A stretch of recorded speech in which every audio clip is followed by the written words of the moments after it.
From the Tapped Out Wrestling Network studio, we bring you the original Tapped Out Wrestling podcast with your hosts, Nick McDaniel and Myron Fancher.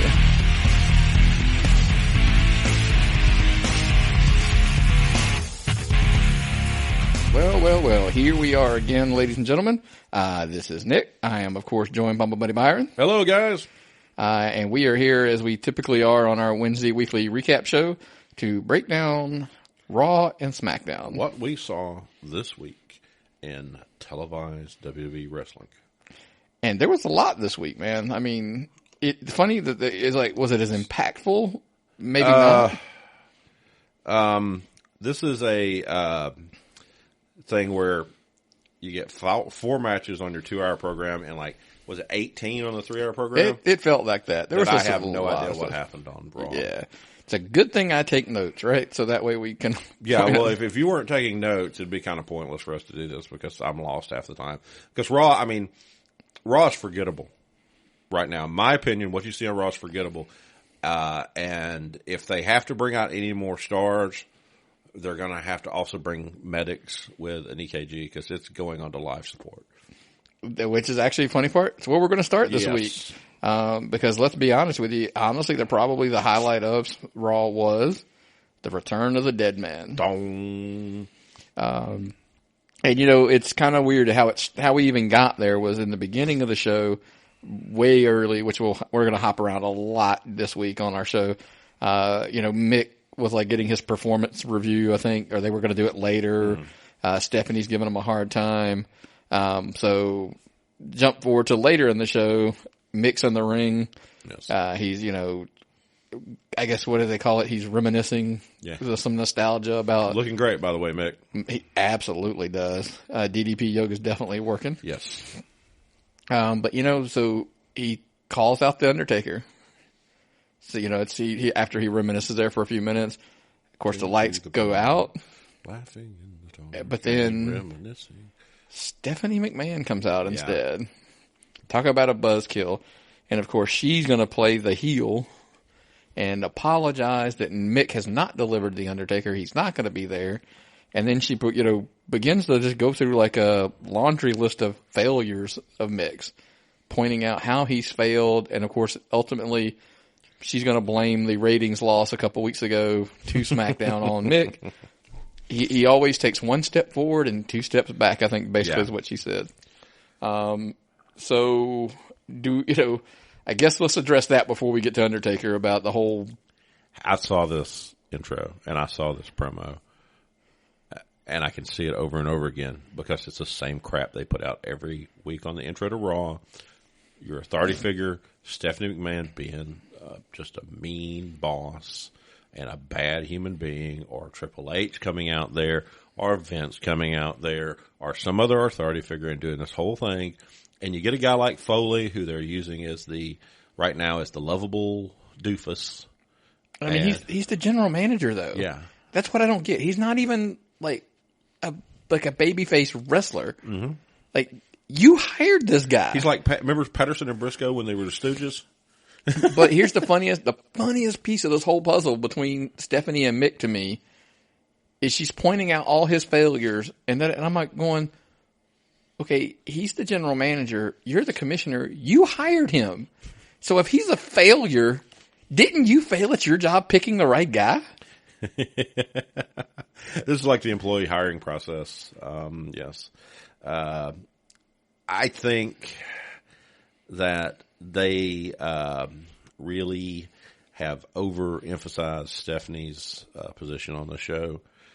And Mick's position is, who knows what he does officially. They're not talent relations. They're not bookers. Well, it's supposed to, I think, come off that the general manager is supposed to make the matches and things like that, which makes a lot of sense. Like, let's take, for example, here we are, we're going to start off before 5 minutes into the show, we're going to start commenting on why SmackDown is the better show. Yeah. I'm surprised it took us 5 minutes, but it took us about 5 minutes, so we're there. On SmackDown, Shane McMahon, commissioner, hired Daniel Bryan to do a job.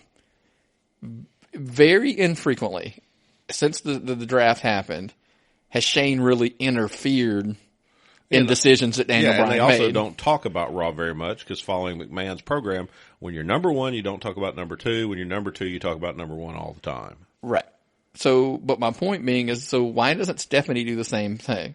She should have hired Mick to do a job. It's the character they wrote. It's the character they wrote for her, and she continues to write it.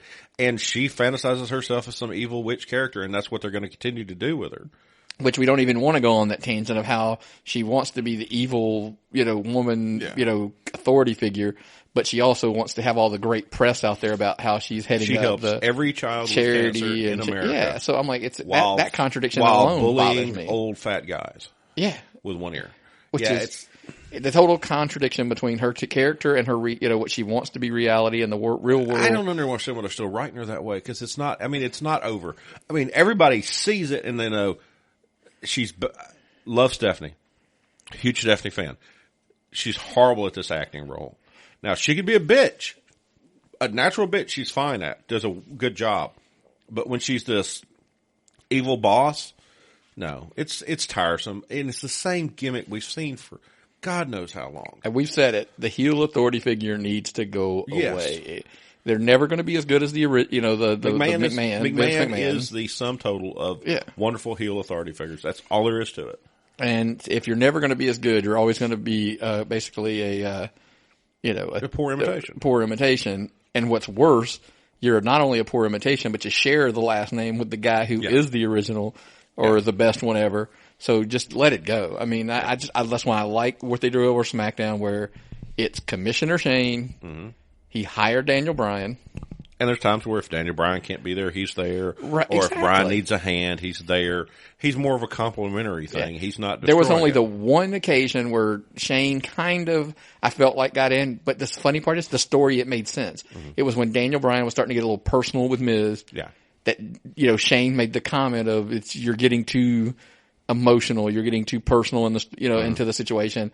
And so that made sense. That's what the commissioner would do. Yes. So anyway, and the funny part is it's all in the poor writing on Raw compared to the writing on SmackDown. And the funny part is we're going to completely come back to this, so I'm not going to berate it to death at this point because there's another thing in my notes that I know I have to, unfortunately, make a second wave into this whole conversation.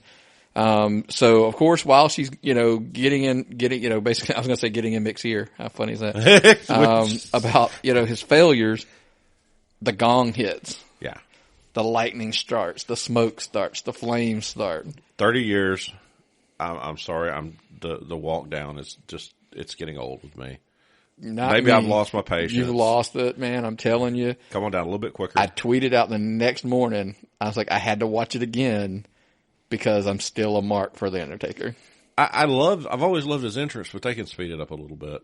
I don't think they can speed it up. Is that why they went to 3 hours originally? Is just so they could get an Undertaker joint? I think they have to do it now because the slow walk now is probably for his help. And 2 is to help fill 3 hours of Raw. Yeah. If we make Taker's entrance like 10 minutes, it's the less we got to try to squeeze in, right?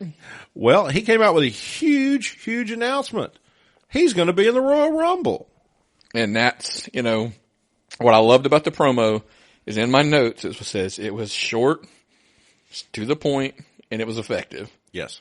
And he's going to main event WrestleMania again. So what he says he's going to enter the Royal Rumble, and he's going to win, and he's going to go on to main event of WrestleMania.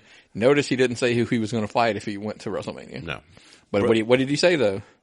Because remember me, was it last week? I addressed this. There better be a story as to why he's on Raw when he's a SmackDown guy. Yeah. Oh, yeah. Because we were like, I need an explanation of why he's showing up on Raw. Well, he gave one. Yeah. What was his explanation? I basically am wrestling. Well, it basically said, I'm Undertaker and I can go wherever I want, whenever I want. I am all eras. And nobody controls me. Every era, every modern age era in the WWE I've been a part of. I've attitude, ruthless aggression, PG, you name it. He's been there. Yeah, but did you like during the promo, there were a couple things that I wanted to point out that I thought were interesting. One, there was the shot over his shoulder. You could see Mick and Stephanie behind him. Like Stephanie had the smile, like, yes, we have Undertaker on Raw. We're awesome. So I thought that was funny for some reason. The second thing I want to bring up is the quick, subtle pan back to the backstage, and you see Braun Strowman watching the monitor. And on Twitter, I put, "Are we foreshadowing?" If you ever want to put a guy over, you should put him. If Taker puts you over, you're over. That's all there is to it. So, I mean, if they're trying to establish this guy, and that's what they're going for at WrestleMania, it would be huge for Strowman. I don't think he deserves it yet, though. I don't think he's ready. He's shown immense improvement, but he needs another year, in my opinion, before he's ready to main event WrestleMania. He's probably been pushed harder and stronger than anybody they've done in a long time. But I think I agree. If he's going, the only way because we talked about this briefly before we started recording.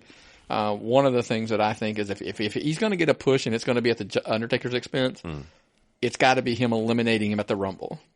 Not a match, not going over, because I don't know if they're going to let Braun Strowman go over in a one-on-one match with Undertaker, but maybe eliminating the Undertaker from the Rumble, something like that. That's maybe where he can. Well, that's the beauty of the Rumble is you can be eliminated and still not buried.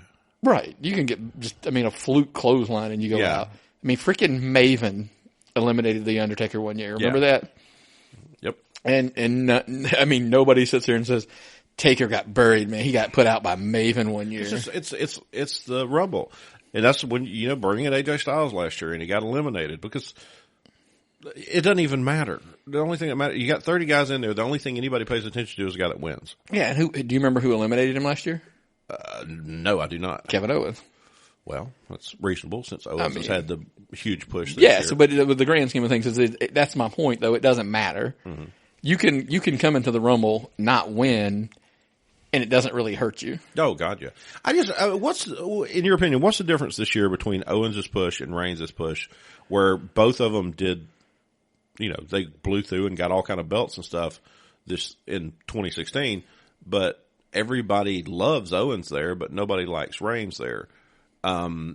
Is it because Owens is easier to warm up to, or is it because it just didn't feel as forced as Roman? That might be it. Is the fans, and I'm going to go in a really weird way here, I think the fans think they know what they want. When they said they wanted Owens, why did you want Owens? I mean, some people make the argument that he's a great mid-card, like upper mid-card. He should be like the U.S. champion. Yeah. Not the world champion. Well, MSL says he still dresses like a backyard guy. Yeah, I mean, but that's kind of the point we're at. Is like, there's a whole show which I'm not even going to get into that I was listening to this past week, where it was somebody made the comment. There is a point that when sometimes Vince McMahon he went on the record somewhere saying the fans sometimes don't know what they want, and you're just working them. And the funny part is, well, no, he was just saying that they're like, oh, we want this guy. And he's like, okay, we'll give you that guy, and then you guys shit on him. Yep. Because he wasn't ready. There's a difference between an internet mark, smart mark, what they want, and what the casual guy who sits in Alabama in a trailer drinking his beer after work, what he wants. Yep. He wants the big, charismatic superstar, and sometimes the guy who's the internet smart mark, he wants Sami Zayn. Yeah. And we had a long conversation before this recording about what we think of Sami Zayn. Love it. I understand. I understand the attraction, but it may be time for him to go back to NXT. He's not catching on with the casual fan. Oh yeah, he's a great guy. He's a phenomenal talent, and they put him with Owens and put him with Owens and put him with Owens and put him with Owens, and they were phenomenal matches. And they've got a great storied rivalry. But when the heel gets over more from your matches than the babyface does, it's just not convincing. You're not convincing. And that kind of goes back to our original point when we were talking about Braun Strowman.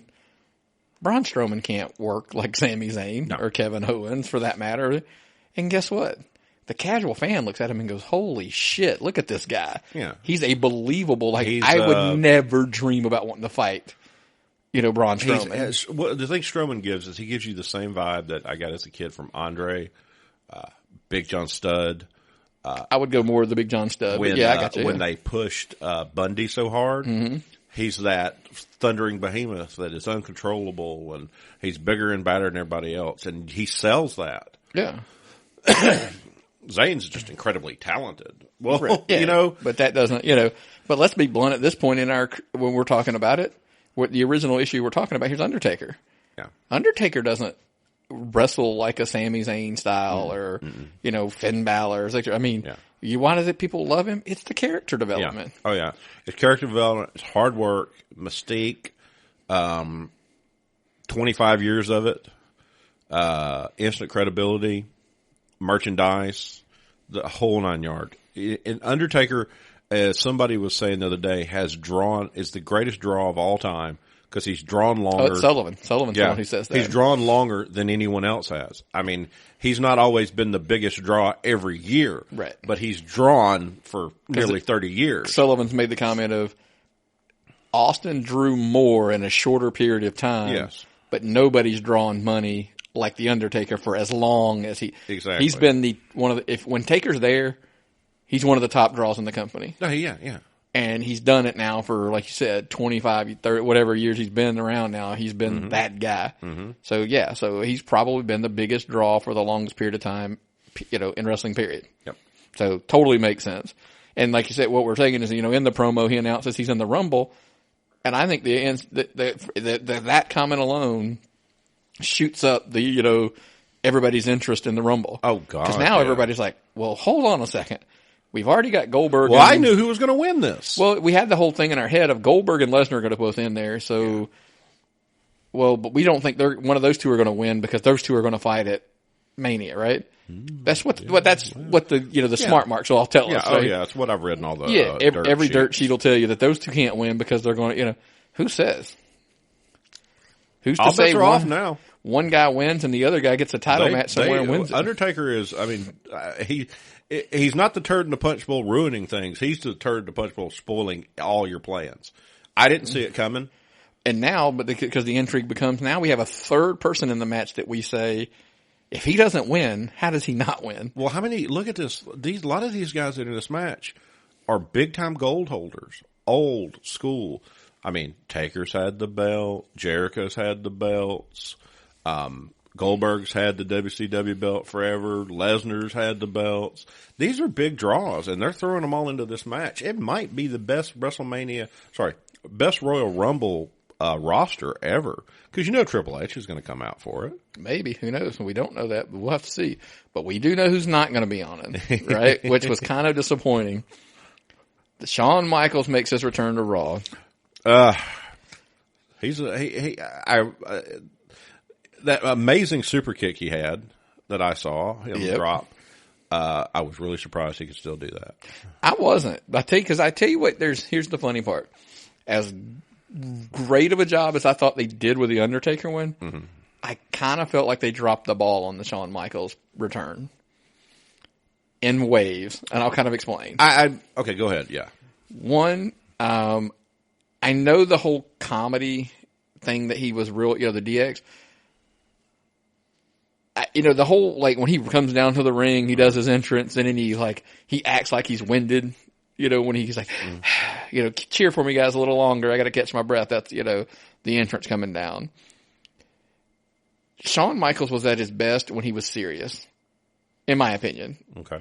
When he put Marty Jannetty through a glass window and he was telling you he was going to beat you and he was going to beat you. Mm-hmm. That's when he was at his best.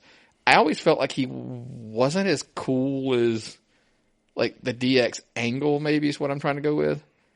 I always felt like anytime he does comedy, I feel like he's trying. Well, I always saw, when I looked at DX, I saw him as B and Trip and Hunter as A. Which is the crazy part, right? Because it's always supposed to be the reverse. He was kind of the nutty sidekick. That's my thing. I always feel like when he's in that kind of a thing, when he's trying to do comedy, I don't feel like it fits him. I always feel like he's, again, like I said, he's trying to be funny. He's trying to be, and when he does it, it comes off a little campy, corny, maybe is what I'm. Yeah. So, even that, but he did come to the ring. He said he missed the fans, then of course the one more match thing, and he's like, oh, don't do that. It's not going to happen. He's done. He's not wrestling. Whatever. But of course then he hypes his movie. We'll plug it. January 20th. Can't forget it because he said it how many times? January 20th, the resurrection of Gavin Stone. It looks like a little inspirational film of some kind. I think it's got something to do with Agents of S.H.I.E.L.D. Yeah, I actually had that joke when we were talking about it. I was like, are they resurrecting the guy from S.H.I.E.L.D.? I mean, is that what they're going for? That guy on S.H.I.E.L.D. was mean. He was kind of a tool. Yeah, so I can see.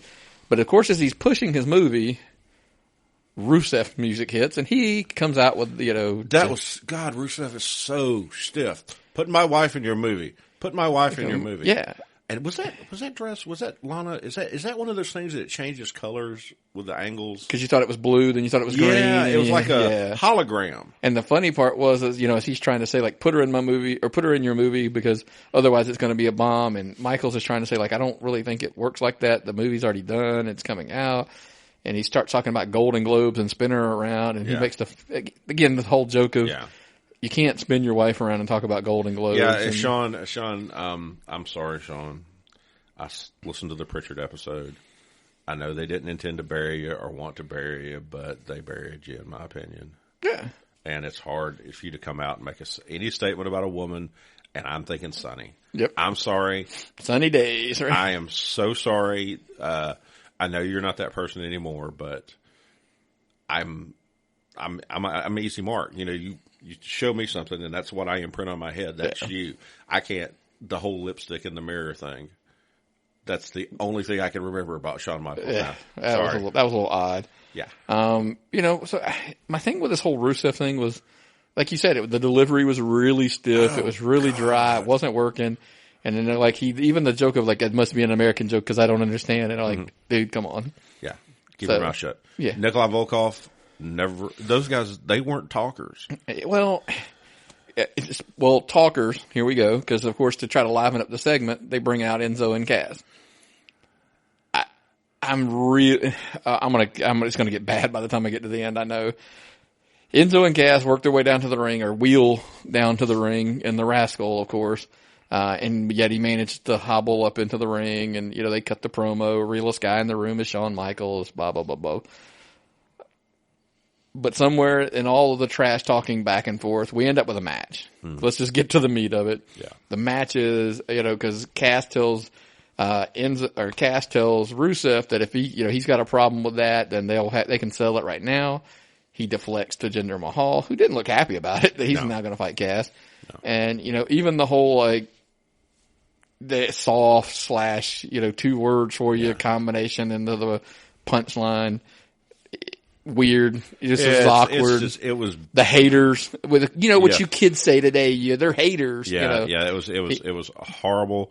The only thing is, wherever Jinder is getting his creatinine at, man, I need to find out because he's jacked. He's like hydroxycut on that stuff right now. He's something. What was that? IcoPro that they used to push back in the WWE. Yeah, this is IcoPro.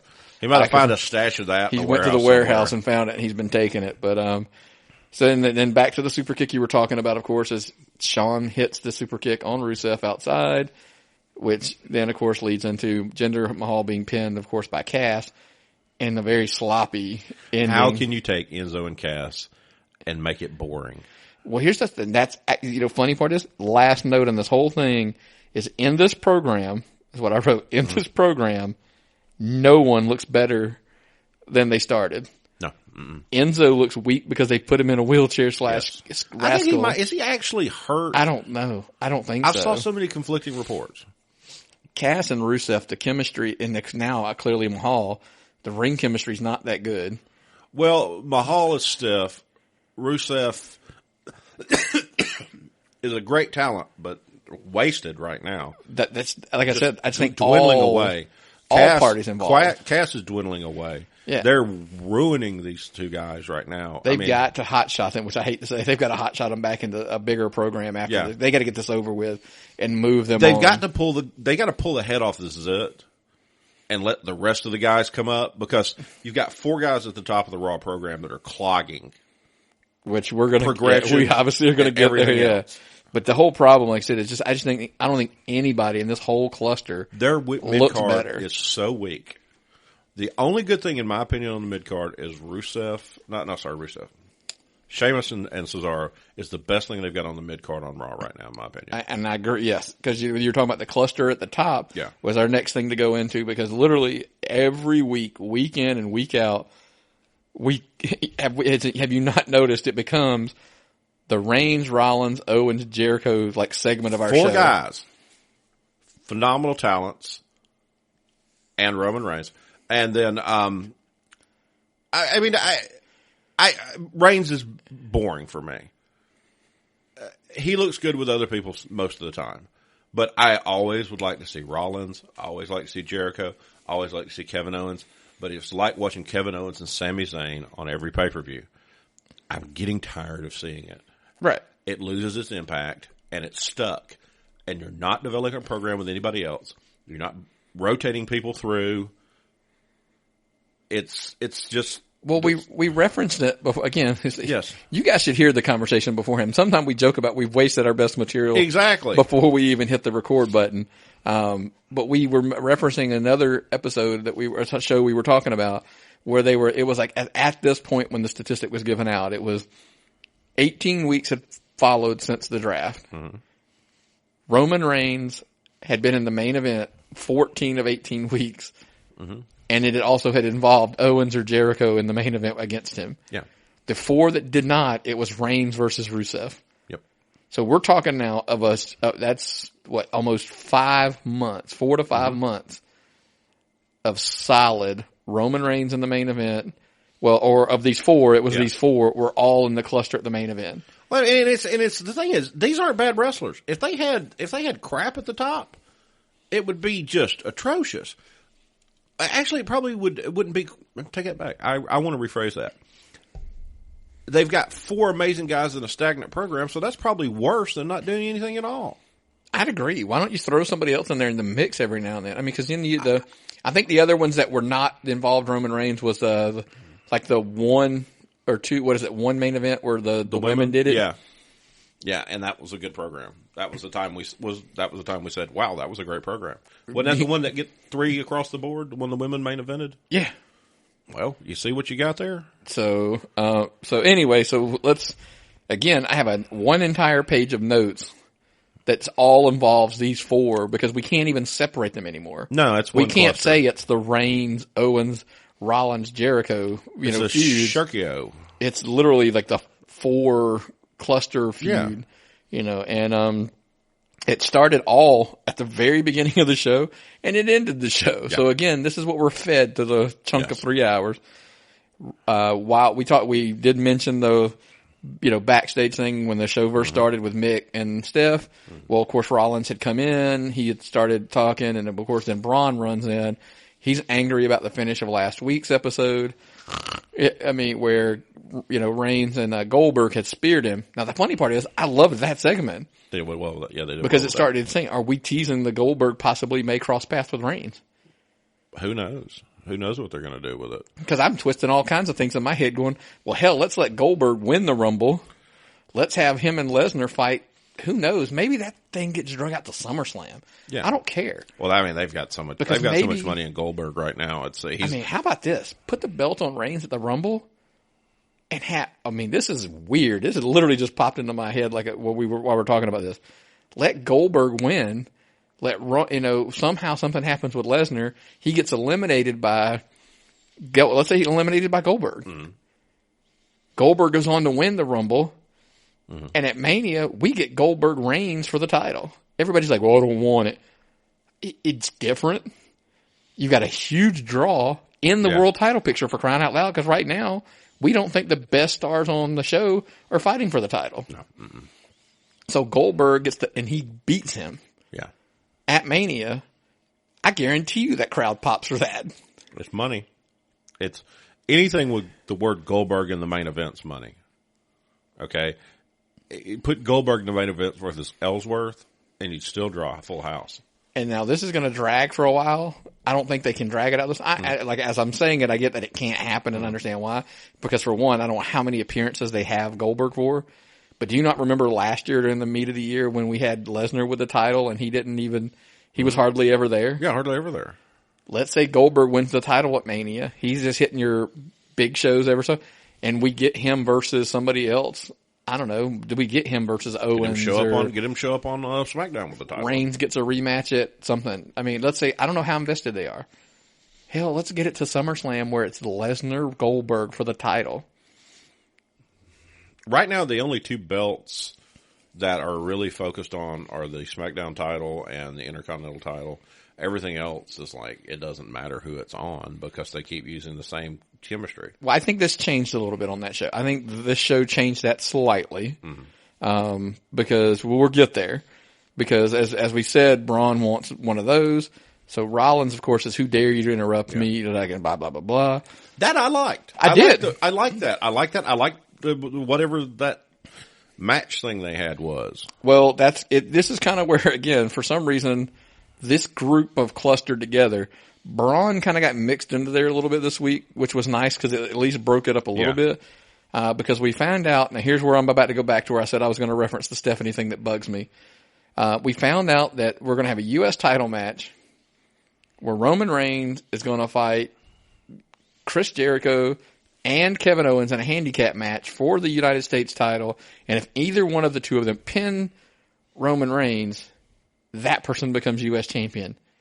My problem with this whole thing, there's not one good, solid reason that I could be given as to why this match was even made. And it wasn't even made on Raw last week. Why would Mick even let this happen? I know it's because it's Stephanie's decision, but why would Stephanie do it? There's no logic to it. Does she hate Roman Reigns and Seth Rollins? Does she hate her show and want to bury it?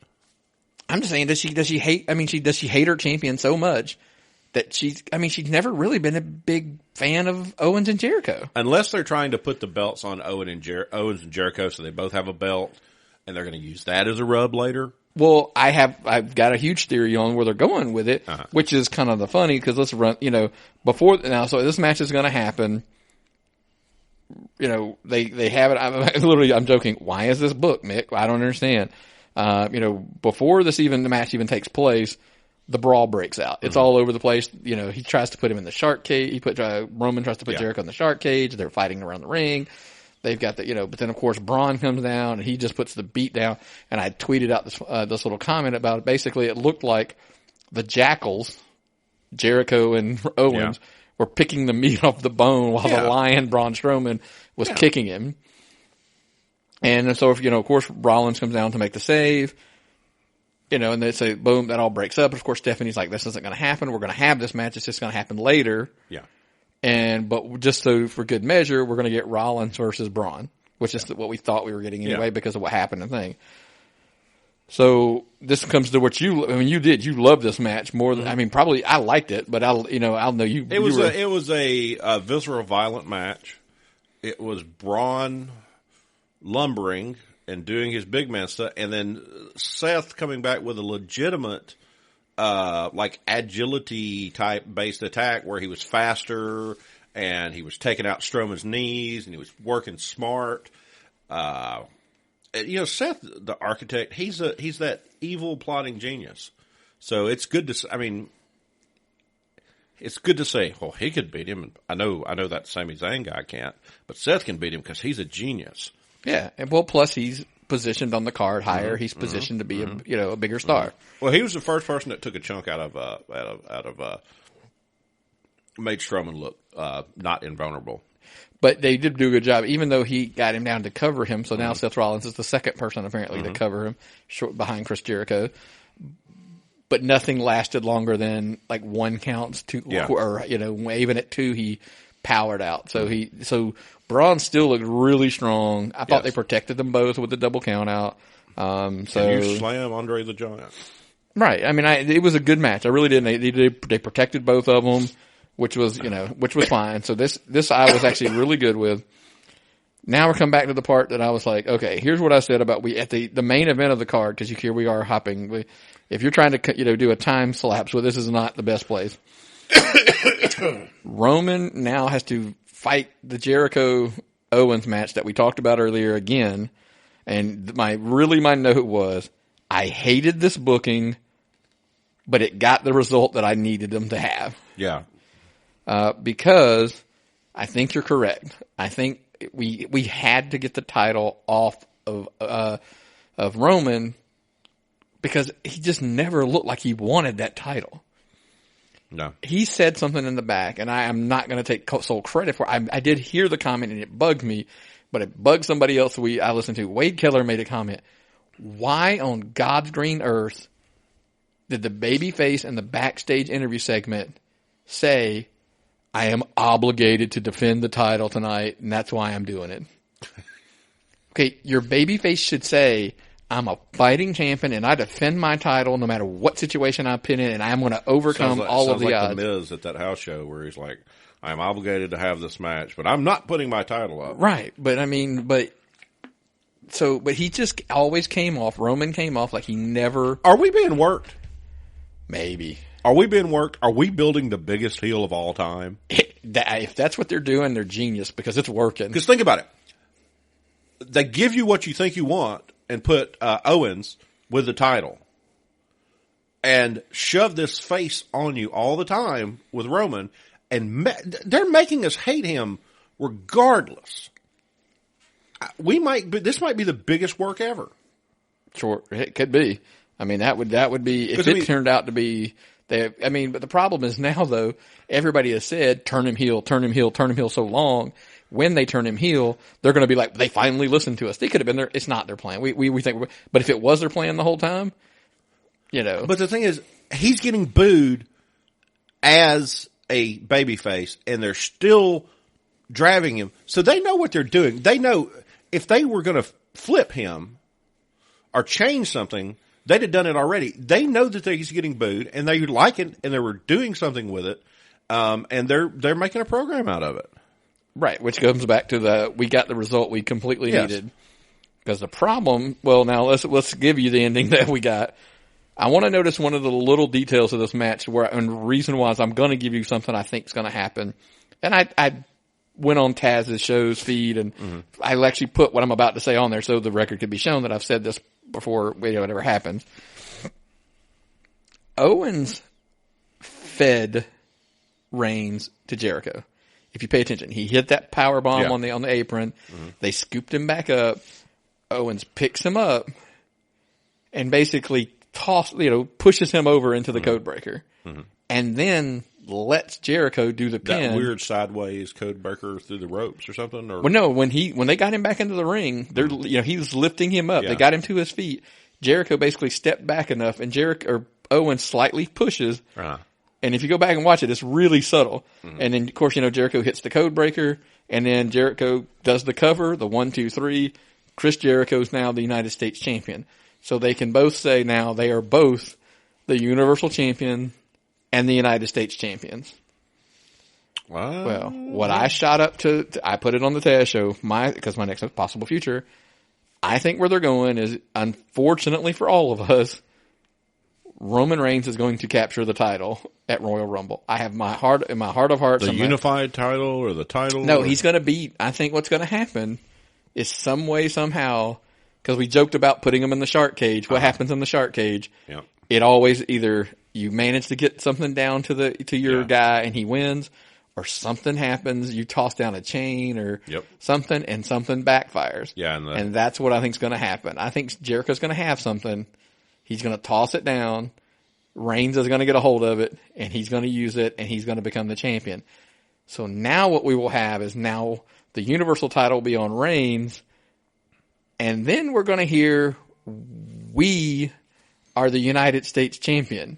Mm-hmm. No, I think Chris Jericho is going to say, no, I'm the United States champion. I'm the one who pinned him.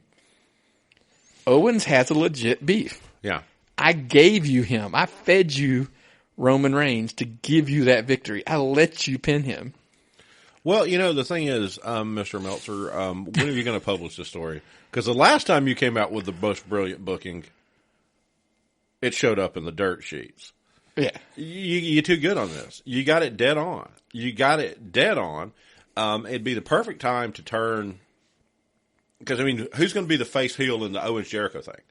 And the funny part is, that's the hardest part of the whole thing. And, the thing is, Roman uses an outside weapon to take the belt off Owens. You can't make Roman look worse. Nobody likes him. Right. So that's irrelevant. It's just not going to matter what you do. But to Roman. that's just the babyface outsmarting, getting the weapon that the heel tends. And that's, to me, the beauty of it is you can turn Owens or Jericho, whoever you want, in this fight. Yeah. Because Jericho could just be unreasonable. You ran around for how long saying you guys were the Universal Champion? Mm-hmm. Now you both were the now all of a sudden, wait a minute, you're going to say, no, I won. Owens will have a legit argument. He really will. He'll be like, I literally shoved Roman to you. Yeah.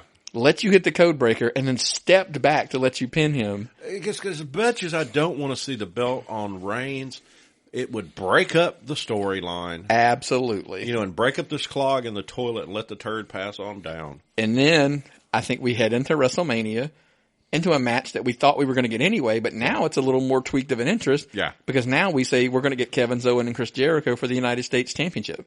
I'm all dead with that. And I'm okay with that, because guess what? Yeah. If Jericho's time's coming to an end, we've been saying this for, a year and a half now? Mm-hmm. Whatever now. If his time's coming to an end, what a great way to send him out. He takes the loss at WrestleMania. In the main event. Close to it. He'll let's say he puts over Kevin Owens, and Kevin Owens gets back a title, the U.S. title, which is the title he needs to have. Is the one we said at the beginning of the show. Which not the title we think he should have, but the title. I mean, not the title he deserves, the title we think he should have. Right. I think it's the best belt for him to be. The best place. Well, yeah, because everybody right now that's that's in the know, and we're talking your MSLs, your Sullivans. A lot of the guys are like. The casual fan's not ready to take him as the Universal Champion. He's not Flair. Well, it's just he's just not a larger than life character to be the United. He's not probably their biggest draw, but I think he'll be a Dean Ambrose. He was not the WWE champion. We think he's going to be a solid Intercontinental champion. Same exact situation. I think maybe they're getting the booking. It may take months, but maybe they're listening and they're starting to balance the book out and go, look, okay, we need. If these guys aren't really, we've proven that they're probably not ready to be the world champions. Let's back them down. We've hyped them. They're big. We've put them big. They were holding U.S. or world titles now, but we back them down, and then maybe they can add some prestige to the Intercontinental and the U.S. title. Goes back to what we talked about earlier when we said the belts weren't important anymore. Maybe this is the beginning of let's fix that problem. I'd love to see it. So that's where I think they're going. Maybe theoretically, but I'd love to see it. But that's, hopefully that's kind of what I've come up with and think that's the long-term picture. Now I know that's Mania before we get all of that fixed, but we like things to be slow. Yeah. Fix it right. That would work. It's got to. I mean, hopefully. I want to bring up an earlier topic. If they are, to use a,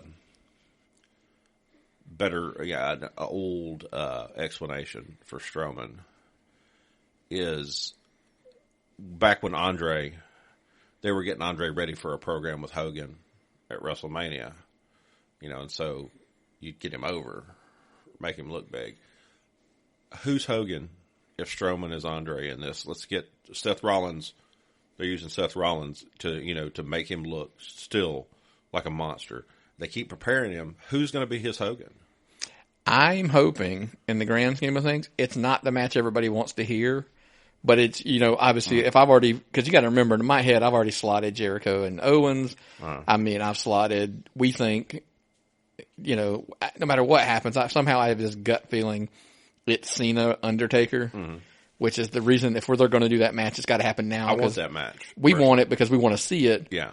And we just think it's just got to happen at WrestleMania. Somebody give me a weird theory if maybe that match doesn't happen until SummerSlam.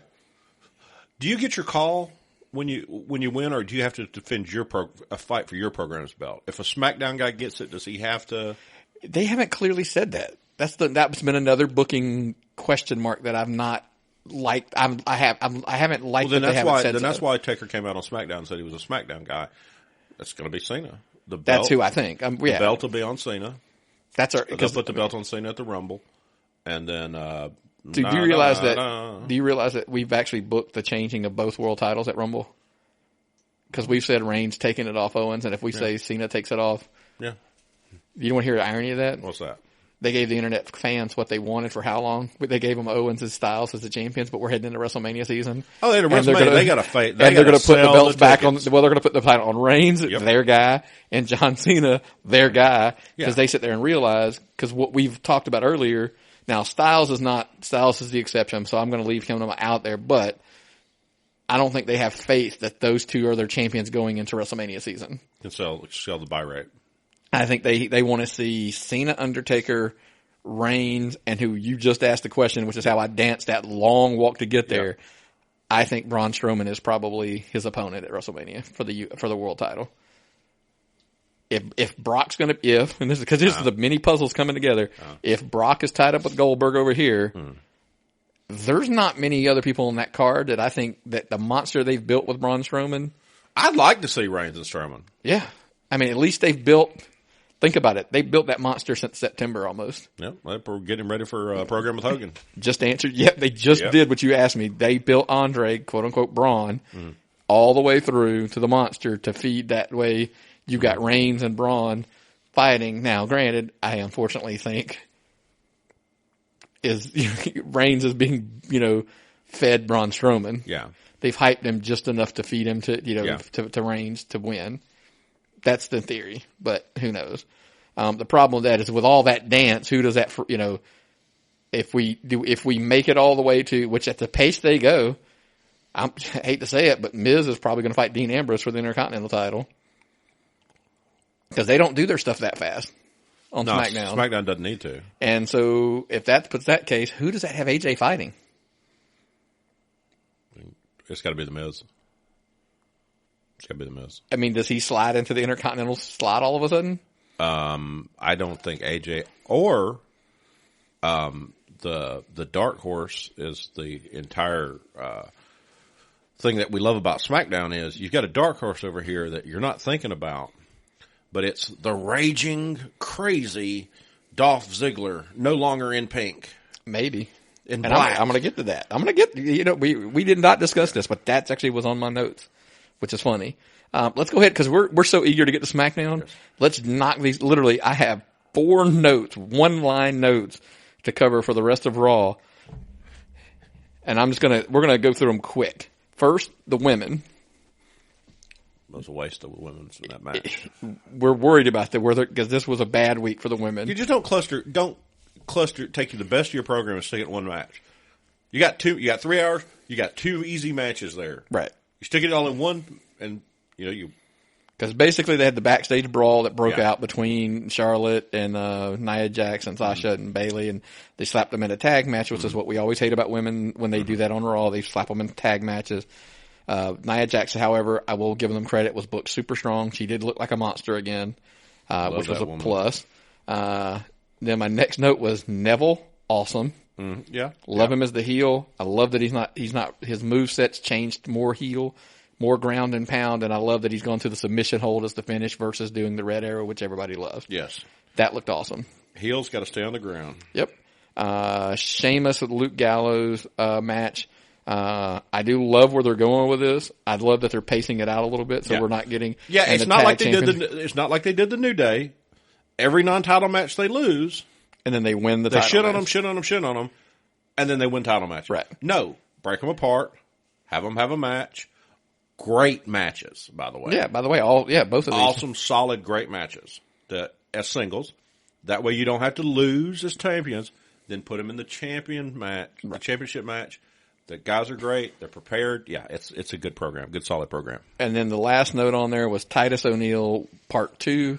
He ends up with a match versus Kofi because they do the challenge thing where he has to they went to the Wayback Machine and pulled out the old NXT gimmicky trial stuff they were doing back when Titus broke in, and they had him try to run with a keg around the ring in a certain time. And so he's tried to take Xavier's musical instrument gimmick.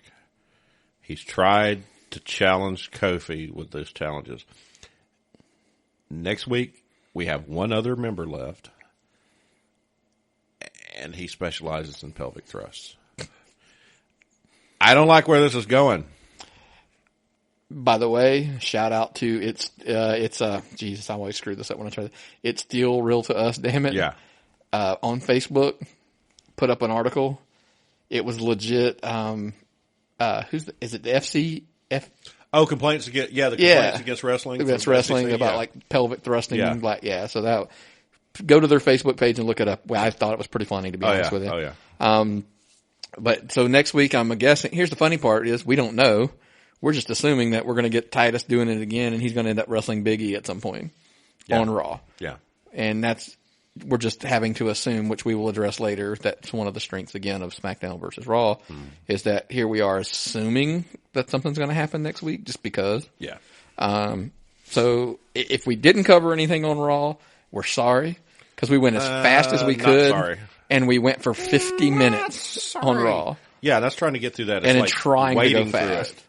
And the funny part is I get maybe because we're having to go into it in depth, and then what bugs us about it when we go to SmackDown, we zip right through it because it makes sense, and they've told us where we're going. We're looking at Raw like it's one of those English books that you have to write a paper on for each class. Work. Yeah. And it's like you have to, maybe if this character does this and this character, it's a statement about his, we're having to analyze it because it's not visceral. It's a very, complicated. It's a Shakespeare play. Right.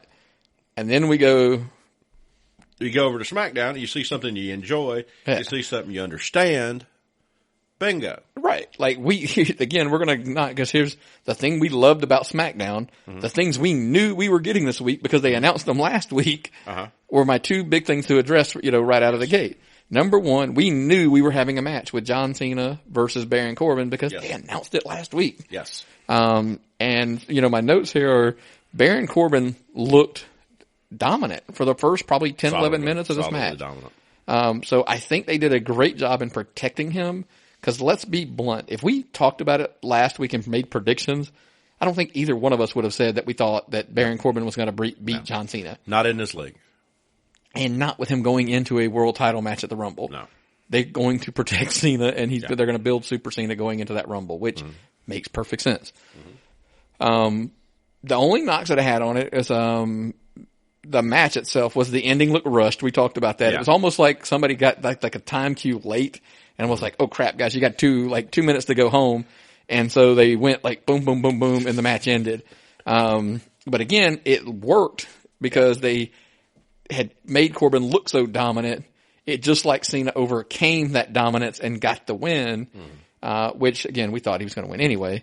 It's kind of one of the other things, we talked about before was I thought they did a good job throughout the show. Did you see, the promos and the interview and the little interview, even where AJ walked up to Baron Corbin in the back and says, hey, this is your night, buddy. I mean, but I want you to go out there and I want you to beat up John Cena, but I'm going to be at commentary just so and that was kind of like, Baron Corbin had I don't care, get out of here, So, but they did a good show. They hyped that match. That's the thing they do with SmackDown. They take your story, stretch it in the background as your skeleton, and then they start sticking meat on those bones. And they did. It was like later tonight, you're getting this, and they showed it earlier. There was a thing earlier in the show, and then you had the John Cena part where he based on what happened last week, they had the flashback of the little contract signing where he comes. So then you got John Cena beating the table about this da da da da. Then you got it just kind of progressed throughout the entire show till we finally got the match, which was good. It wasn't like we had to put the main event at the end. It was supposed to be the match you got first, but because something interfered, we're going to do it later. And by the way, you didn't even know this match we're giving you in the main event of Raw. You had no clue. Okay. So anyway, we get the Cena win and we get the pose down on the turnbuckle. Of course, AJ pops up on the table. They kind of have words. SmackDown goes off the air with the Cena AJ, stare. Basically saying, I'm coming for you. AJ saying, you're not beating me, which we kind of knew. It fluidly made perfect sense all the way throughout. Second part was, we knew this week we were getting American Alpha versus the Wyatts for the titles. Again, why? Because they hyped it last week. Happening. Yeah, told us last week. Now my question to you though becomes, are the American Alpha simply placeholders for the titles right now? Because they're clearly, let's put it, this was about the Wyatts and the dissension. Nobody's tuning in except the kind of people who say, "Oh, American." It was your NXT fan. Yeah, the people that want to see a program are tuning in to see what is going to happen to the Wyatt family. Right. Where's the drama? The rattlesnake or the viper, the guy with the nasty hair. Because why? Because guy in a tank top. In a match with American Alpha for the titles, the freaking fans are still cheering for Randy Orton. Yeah, they want. This comes back to the Vince McMahon says that they think they know what they want. Yeah. The fans act like they want Randy Orton to be the babyface. No, they don't. Because when he's a babyface, he gets. You know what I mean? Orton is one of those ties back to an earlier era where wrestling was better. You know, he's one of the last bones remaining around from that. People think they want to be a babyface. He can't be a babyface. No, because every time he's a babyface, within 3 or 4 weeks of him turning into a babyface, the fans are already starting to talk. Well, we're bored with Randy Orton. You know, he's a heel. You know, accept it. Yeah. And you don't have to have a heel face turn out of this whole Wyatt thing. It can be a we split up and go our separate ways thing, or it can be a power struggle, or it's so bizarre. Yeah. There's so many ways it could work out. Yeah, and that's actually one of my next notes, but I actually wanted to throw one more oddball American Alpha question into you. One, they should have gotten hot with them, because I think they kind of got stale for a minute.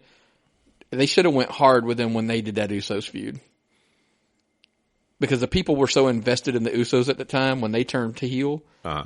American Alpha should have been the baby faces feuding with the Usos. They had too much going on in the division then. That was the problem. They had clustered it up so much at that point. Yeah. I honestly think we loved it. I, in hindsight, think now that the Heath Slater Rhino thing was a mistake. I think it was a mistake putting the titles on them and leaving them on them. I think it killed the momentum that the American Alpha had coming out. Because I think it hurt Alpha, definitely. And I think it hurt the Usos. Because what are they doing now? They remember that pop they got at the house show, though? I know, but that's the problem. I never liked him in the first place. Yeah, I like heel Usos better than I did, babyface Uso. But the problem is the crowd didn't understand their heel Usos. Yeah, they don't get it. Yeah. And that's been our problem is I think they should have went full steam with the American Alpha when that first all started, because they did the cheap shot, they hurt them, they came back. Yeah. They should have just went full steam ahead. And because even then, they should have just, heel Uso putting the heat on them, American Alpha's the babyface. Because my concern's been this. Mm-hmm. I'm stealing this for, like, somebody came up with it, I heard it, and I was like, that's exactly right. Do you know why that team was so successful in NXT? What was that? Because there was a long storyline. Jordan was done. They were about to give up on Jordan. And remember, Gable had been begging him to be his partner. And it was his last chance, They had this long story of they put these two guys together who essentially everybody thought might be on their way out.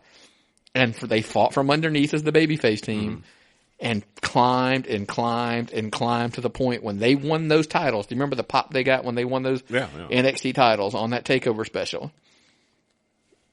They don't have that to the casual fan that's watching SmackDown. That's the thing, and they are going to hurt themselves if they keep bringing these tag teams up from NXT the way they are, because they dropped the ball with Ascension. Yep. They dropped the ball with the Vaudevillains. Yep. If they go cold on Alpha, and if I'm the Revival, if I'm the Revival, just leave me in NXT. Like, no, don't send me there. Yeah. Because they keep dropping the ball, and these guys, it's worse to be riding a bus on a big show program on the main roster than it is to be a mid-carder or on main eventing NXT. Because you're getting a lot more exposure in NXT. Nobody sees the Vaudevillains. That's my point. You're not on TV. But you're on the main roster, but you're not on TV. Right. I get the whole money might be a little more. There's some weird contracts. I don't care. My point of it is real simple, that I think what they found out with the Vaudevillains, the Ascension, and if they're not careful, I think they're screwing up the Alpha part. They obviously messed up the other two, but whatever. But I'm thinking you're starting to learn. How many times have we made the comment, how many people are watching NXT and how many people are watching SmackDown. Yeah. Or Raw for that matter. There's such a gap, I think, in that number. Yeah. That they forget that there's probably, and I wish I had the numbers because I don't. Let's say they only have 1.5 million subscribers. Yeah. If a third I bet let's 2/3 of it, let's call it 1 million people watch NXT, which I don't think there are. But I would think it would be NXT would draw anywhere from 250,000 to 500,000. If I were to rank it, if you were guessing, because if you look at it, you can't look at, you got to look at it households. A wrestling household will purchase the network and watch the TV shows. Okay, or let's blunt. There was for the longest time, I did it just for the pay-per-views. Exactly. You don't even know NXT's there. So you ain't got time. That's a lot of television. If your kid watches the pay-per-views, and you had been paying 30, 40, $50, $60 for them, and somebody told you you're going to have them all for $120, parents are probably like, just stroke that check and get it over with. Yeah, and they don't get it. They don't get the backstory. And tag teams are more developmental. You have to develop 2 guys for one match and pay 2 guys to do one match. And you have to work 2 story. It's a lot more intertwined. And the only tag team they've done that right with in a long time is Cesaro and Sheamus. And look how long that took. What, 7, and we all hated 8 it when weeks? it started. Yeah, exactly. So my thing back to coming around to them is I just don't think the Alpha has that fan base didn't follow. I mean, I think now the reverse might be, I think anybody watching NXT, most of those people are watching SmackDown. Yeah, everybody watches NXT watches the TV program, but not everybody watches TV program watches that. Right, because not everybody has the network. network. Not everybody that has the network watches NXT. Right. So the theory there becomes is they didn't have that background to develop to become over with the fans on the casual fan like they did in NXT. Mm-hmm. So that being said, that's why I said I think they should have made that hard run because the Usos were over. Yeah. Whether we like it or not, they were over as baby faces. You gotta put somebody in and work them up, have them get knocked, because they got them knocked down and injured. Yep. But they didn't bring them back up in the same program. They completely. And you don't even have to put the belts on people. That's what I meant. Those two could have just feuded. Yeah. You could have kept the belts over there on that whole Slater. They had so much going on with the Slater thing that they dropped the rest of the tag team division. Right. They were just. And it's a shame, but, not everybody can be on the show. Now, plus side of the reverse mentality of that is one of the things me and you had discussed earlier was we were talking about the potential when the Wyatts break up, because they're going to break up, obviously. Yeah. They have that's 3 main event players. Yeah, we said 3 because we think Luke Harper could be there. At least, if nothing else, he's a bit player. Like, he could be a main event program for like a month or 2. Yeah. But we know that Bray Wyatt and Randy Orton, they're main event players. Yeah. So it's good. It's a good shuffle of the deck to kind of push through. They can push somebody back and have them work with AJ. When you take AJ off the card, you bring one of those guys back with them. Yeah. I mean, who wouldn't want to see Randy Orton and AJ go at it for a while? Oh, God, yeah. Those will be some good matches. I mean, it would obviously Bray and AJ. Yep. 2 different styles, but man, that would be good. Yep. So who knows where they're going? But that's kind of a thought. But do we think at Mania that's where does this end up being in a feud at Mania?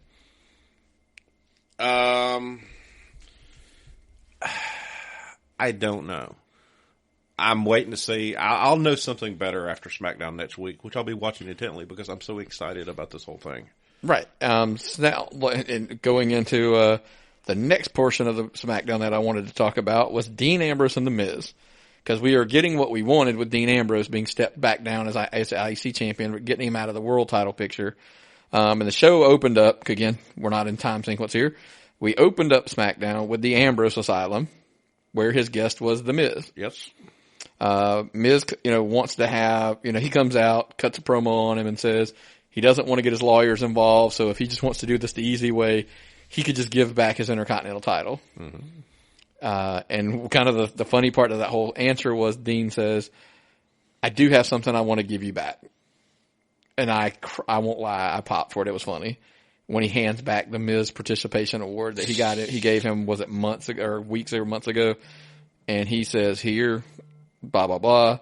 But of course then a brawl breaks out, which we knew was coming. Yeah. And then the funniest part of the whole program, in my opinion, is Miz holding Dean and Maurice goes to slap Dean and he moves and she nails the Miz. Yeah. And then, of course, Dean walks out and he got his little stroll as Miz is left laying. And now I think Dean actually reminded him last week that she slaps harder than he does. Oh. So remember that last week, the line of my hard part of my night, the hard work part of the night is over because she hits harder than you do, Miz. So, so I think obviously we're heading, that's where we think. Mm-hmm. But now the irony is we clearly know the Intercontinental title is not going to be defended at Rumble because Dean says he's the first champion to enter the Rumble.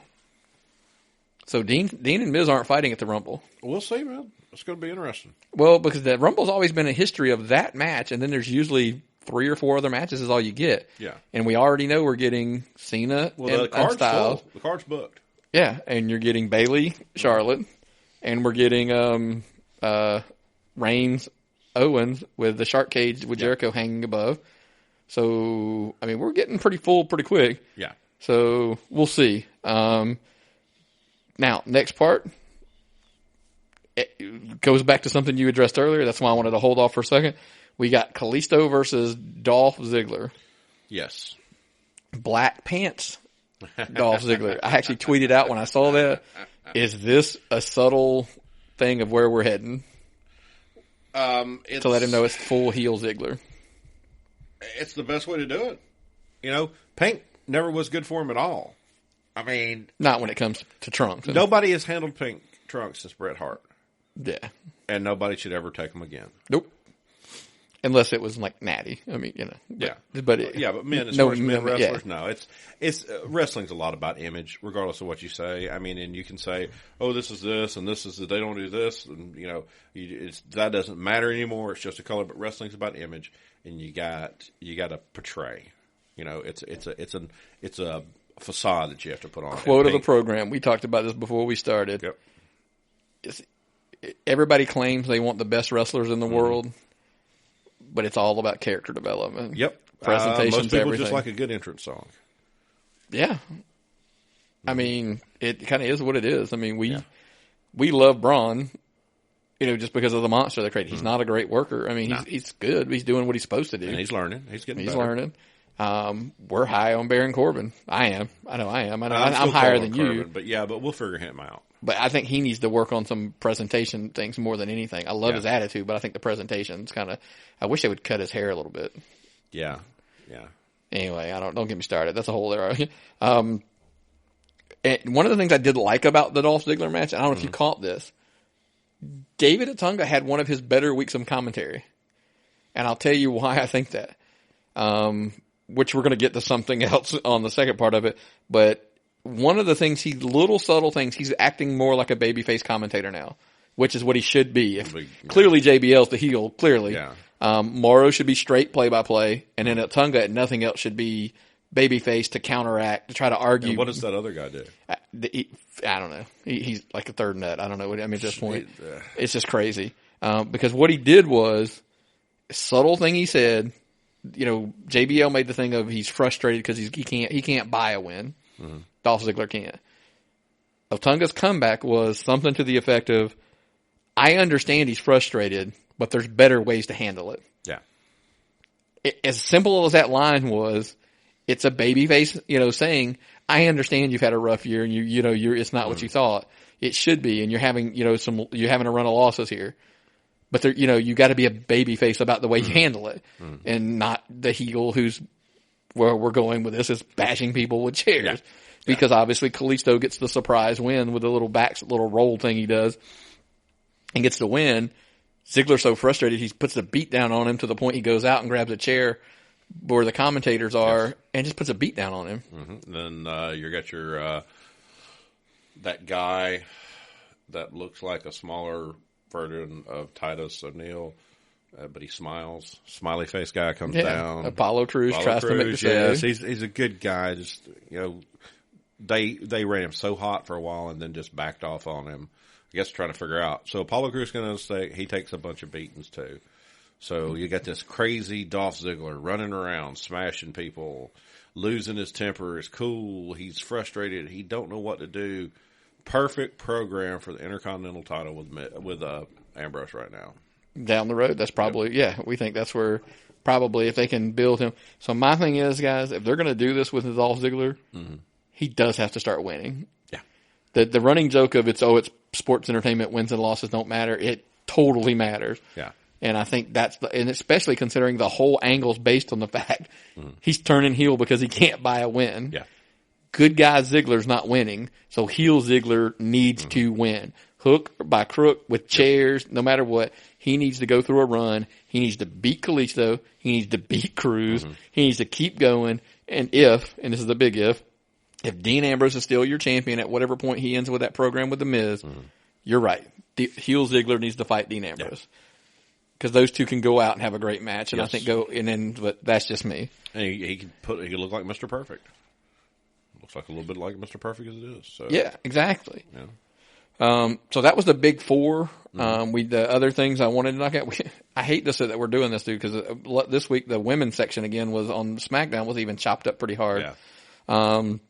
Like we didn't even get a Nikki Natalya match that we thought we were going to get. Oh, it was a beating though. God, it was solid beating. Beautiful, brutal. Very intense, very hard hitting. They both sold it really well. That's what I tell them. I tell people, it's like if you want to watch anything on wrestling right now, just watch the women because it's intense. It's very drawing. It's something you want because they're serious about it and they're mean and there's a fire that you don't get on the rest of the program. And I love that again. The commentators are getting better at points.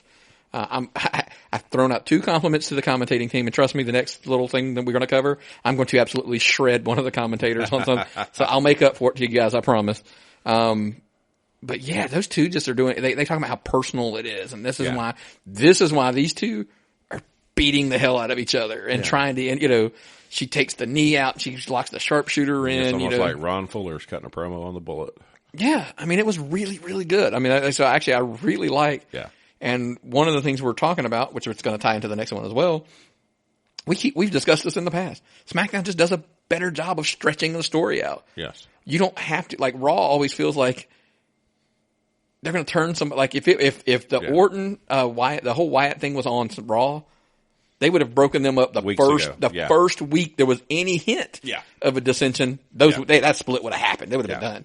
SmackDown, I bet you we get probably weeks more. I wouldn't be stunned, as crazy as this thought's in my head, if we have a triple threat at WrestleMania between the 3 of them. Wouldn't be a surprise either. Luke Harper, Bray Wyatt, and Well, it's almost like SmackDown has. Here's a good one. For leadership of the Wyatt family. Oh, wow. That's a lot. I mean, just something. I mean, it's a good twist. SmackDown has a plan, and Raw writes every episode before the show. That's what it feels like. Yeah. It feels like SmackDown has written next week's show already, like a skeleton. They have that stuff. They have that they got a day planner. But that's what I mean. Yeah, it's like spread. They know, like, okay, and here's the irony, because we just talked about Rumble's not going to have all these matches on it. We're going to go into our next thing we talk about. One of the funniest, and to me, one of the funniest segments was minutes long on SmackDown. Becky is talking to Daniel Bryan, complaining about the whole luchadora thing going on. Alexa Bliss walks in, and she's just amazing heel work. She throws the whole blame on Becky. Of course you beat me. I wasn't trying to have a match. I was trying to infiltrate La Luchadora, win her trust, get her to unmask and see who she was, and you ruined it all. I mean, just classic. I mean, it was hysterically funny. Yes. But Daniel Bryan points out, but she did beat you. You did tap out to her. So next week on SmackDown Live, we're going to have, for the first time on SmackDown, which he pointed out, which was details, people, details. We're going to have a steel cage match with women for the title. And guess what? Unlike the Hell in the Cell, which I get why we had them in the Hell in the Cell, but he actually gave the reason why these two are fighting in a cage. It's to keep La Luchadora out of the match. It's not to say, like, you're so beating you on each other to the point that, protect them. We're going to eliminate any possibility of outside interference, which is what cages originally always were designed to do. It was to keep the horsemen out. Yeah. So Dusty could have a fair shot versus Ric Flair to keep the horsemen out, blah, blah, blah. So, but again, so it's a double thing. Again, to the details in this one little segment, Daniel Bryan made it a cage match, but he gave you the reason why it's a cage match. Detail number 1. Number 2, it's next week. Guys, you're going to have a whole week to ponder the thought.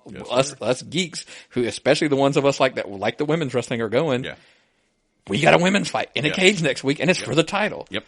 And then the third part of that whole thing is, why are we getting that title next match? That match next week? I think it's because they're not going to have room for them on the card at the Rumble. Exactly. So we'll go ahead and have that match before the Rumble, just to have it. They should at least use this, instead of using this as a stale period where you don't have any good quality matches, they should throw some good stuff in there like SmackDown is doing. Because they know this. If they thought this match was going to happen, keep it hot. Yeah, if they thought this was going to happen at the Rumble, I get stretching it out, and having it at the Rumble. If it's not going to happen at the Rumble, keep it hot and keep it going. Boom. I mean, SmackDown has a pay-per-view right after the Rumble, don't it? I think are they the one? Was TLC? No, TLC was that was a SmackDown pay-per-view, right? Because Roadblock was the Raw. Yeah. Was Roadblock after? Oh Jesus Christ! Here we are. Was Roadblock after TLC? Got no idea. I think it was. So So the next one, the Elimination Chamber, is a SmackDown pay-per-view, okay. And then Fastlane will be a Raw pay-per-view heading into WrestleMania. Too many pay-per-views. We have no idea what they are, when they are. And then the last part of the Becky thing, I did totally love their reactions. When she says she's getting the match, Becky's like, yes, pumping the fist, like, yes. And of course, Alexa acts like the little spoiled brat kid that's mad about it and stomps off, making the face as she walks away. Details. Go back and watch. It literally was minutes. They've set everybody up to watch the match next week. And you want to look forward to it. Yeah. Now the part where I told you I was going to promise that I was going to rip into the commentary team. The only other thing that I even want to bring, and I wouldn't bring this up other than that, James Ellsworth and apparently Carmella are going shopping next week. Mm-hmm. She said that, she was going to give him something he's been waiting for, and he was like, he put some chapstick on, he's all ready for the kiss, and she's like, slow down, good things will come to those who wait, but she's going to take him out and like give him a makeover. They're going to go shopping and buy him some new clothes and stuff next week. So that's what we're supposed to be hyped about on that one. But hey, it's something for next week. So if that's your thing, awesome. But here we go with the part that I had the biggest. Okay, Carmella wrestled a enhancement talent. CJ Lundy, I think was her name. Yeah, that was her name they were using. I think Thunder Kitty is the name. She's one of the indie darling girls types with a pinup motif. Right. Which was kind of where we were going. We discussed it because I asked you to look it up because I was curious about something. First of all, the match was clumsy. I don't know whose fault it was. Don't care. I just really wasn't a fan of the match. It was what it was. Carmella gets the win. Whatever. Ellsworth did a little bit of his little distraction and interference, but it was clumsy. But the biggest beef I had with this entire match, Wade Keller and I are on the exact same page with this. To run all the be a star and anti-bullying campaigns or whatever for 2.5 to 3 solid minutes instead of commentating on a match, JBL basically trashed this girl's appearance and Ellsworth's appearances as well. It's funny because I laughed because I'm looking at your Ellsworth shirt as I said that. And it just, he was talking about how almost like how unattractive and how ugly she was and how weird she was, and she looked like Mildred Burke and she looked like Eleanor Roosevelt and this, that, and the other, Mae Young and, so forth and so on. Just all this stuff just bashing this woman's look. And like I said, I had you look her up on Twitter and you're like, she's not really, she's not an unattractive woman. And I said, I bet you, and this before you looked it up, did I not say, I bet you what it looked like is, that's her gimmick. If I was single, I would be attracted to this woman. It's the singlet she was wearing. Yeah. The look of the hair. It's a retro singlet. It's a retro singlet. That's her gimmick on the indies. Yeah. She's the old school, women's wrestler. It's her gimmick. And yet and I get it. So, but for 3 solid minutes, like I said, it seemed like that's all he wanted to do was bash her physical appearance. And the worst part of it all is I'm sitting there going she's not an ugly woman. But that's the thing, back when Bobby Heenan did stuff like that, it was funnier and it wasn't because you knew heel, face, solid definition. Bobby Heenan did that stuff. Nobody took offense to it. Totally a different PC environment. Yes. They weren't running be a star anti-bullying campaigns. And so it doesn't come off like a total contradiction. Had charisma. And JBL to he crossed the line. I just think I get it if he wanted to make fun of her for 30 seconds about, just stick with Ellsworth. That's why he's there. If he wanted to make a comment about, she looked like she's wrestling back from the 50s. I'm not real sure what's up with that, but and moved on. Yeah. Maybe she's just not conflicted about the time period she's wrestling in. So that way he's not really insulting her physically. Yeah. It could be her gimmick, her style, like her, her outfit. Yeah. Maybe she's not sure, but maybe she missed the whole Divas Revolution or something Yes. or maybe that whole period she skipped it. She went back to the American Revolution. Something. I mean, I don't know, but literally, and then of course the irony of the whole thing is we made the joke of he also is bashing the physical appearance of Ellsworth, and we're going, he's not really in bad shape. No. Take his shirt off. I mean, I'm like, and put it over his head. I'm sorry. I still got anti-bullying here. Yes. But the whole point of that whole thing was your audience, a huge chunk of them would say, I wouldn't mind to be in his physical condition. Well, all the women would have said the same thing about this one. That woman's got a above average figure and she's in good shape. So it's just a weird, the whole context of it was, so basically I'm trashing the whole concept of the bullying thing for 2.5 minutes, 3 minutes. And it was just, I think they just went too far with it. Yeah. And the problem with it was, of all the praise that I gave Otunga about the, saying the right things during the Ziggler match and saying the right things in the Cena Corbin match, I thought they did a much better job. During this entire run, no one stands up for her. Well, they're chuckling along with it. Think about it. When Bobby the Brain said that, Monsoon was sitting next to him, telling him to stop. Yeah. Oh, stop it. Be your jerk. Yeah. You're da-da-da-da. Cut it out. Cut it out. Yeah. Exactly. And nobody's stopping this guy. That's they're bullying. chuckling. He's bullied the whole table. Yeah. And they're chuckling. Yeah. I'm like, I get it if you, in your head, you think it's funny. I don't think you did. I think Vince McMahon's probably feeding that crap through his headset. Because that's Vince. Yeah, and that's so they're all going like, well, I can't really go against Vince. I mean, I'm like, yes, you should, because you're the babyface announcer. Well, nobody's that good. I mean, Ronaldo is, I'm not going to say personality less JR, but he's, you don't warm up to the guy as far as his personality. Now, his work is great. But it's not like he's not good old JR. It's just he's a guy that talks a lot. Right. Oh, and by the way, I don't even call it that. During his commentary, he miscalled one move during the show, and they don't let him have it. JBL goes into him about that. And even like, I don't think that's what it was, but it was, because that's supposed to be his thing, is I know what all the moves names are. But yeah, I mean, I'm saying, like, I get it. I just thought that part of the program, they dropped the ball on. They just went a little too far. One comment, two comments passing. Yeah. Fine. He just was relentless for like 2.5, 3 minutes about it. And I just thought that just like, he went right. I mean, literally there was nothing, you could not invest into that match whatsoever because the entire match was JBL berating this woman's physical appearance or Ellsworth. Yeah. So like, why have the match? Nah. Because it didn't get anybody ahead or over. So anyway. Well, that's all. I mean, dude, that was a long chunk of a show. I mean, so, I'm not going to give you Conrad. We ran over time, No, we didn't. We don't have a time, guys. So all these shows, we mentioned this beforehand. There's no time limit on our shows. We get done, we finish when we finish. And that's one of the things we love. To pick my son up from school. Yeah. So we don't live far from the school though. That's a good thing. So, anything else, man, before I go through the gambit here? Nope. Well, guys, here we go with the gambit. We always like to give it to you just so you know. If you have any comments, suggestions, tips, whatever you want to do, give us a call. You can call us on the voicemail. It's just a hotline. That number is 470-238-3345. Again, that is 470-238-3345. Just leave that voicemail. We'll get to it.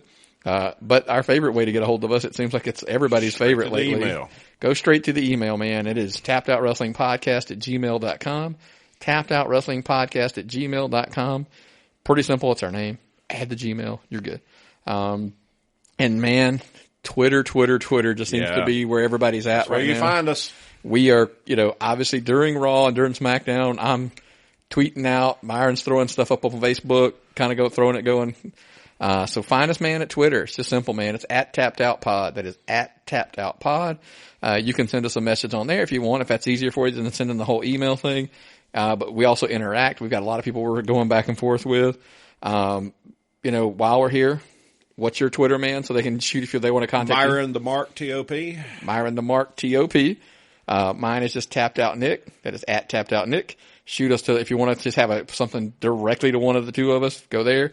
Also, our buddy over at Shooting with Eric Stanton is Shoot Eric Shoot. You can contact him as well. Then, of course, on Facebook, we are just Tapped Out Wrestling Podcast. Simple to find. And then, of course, we always like to say, man, you can listen to us in a lot of places. iTunes, Google Play, SoundCloud, Stitcher, the website, etc. Which leads me to the simple one. I've kind of gone on a format of a little bit of just saying, look, go to our website. Yes. TappedOutWrestlingPodcast.com. Because it's all there. The media player's there. The links are there for iTunes, Google Play. All of you want to. If you have a message you want to listen to us, look to the left. If it's there, that's the link, and that's how you're going to find us. And of course, the YouTube link, everything is there, all across the board. And believe it or not, somebody was like, up at the top corner, there's an email button too. You can click, which I'm aware. You can find our email address there as well. And then, of course, our favorite non-sponsor to the show, Leather by Dan's, bottom right-hand corner. I know the holiday season is over. It's even better. If you didn't get the title belt that you wanted for Christmas, go to Leather by Dan and buy a belt from him now and, get the title. That way you can just do it all on your own. So that seems to be it, man. So before we get out of here, man, what does that mean it's time to do? Time to tap out.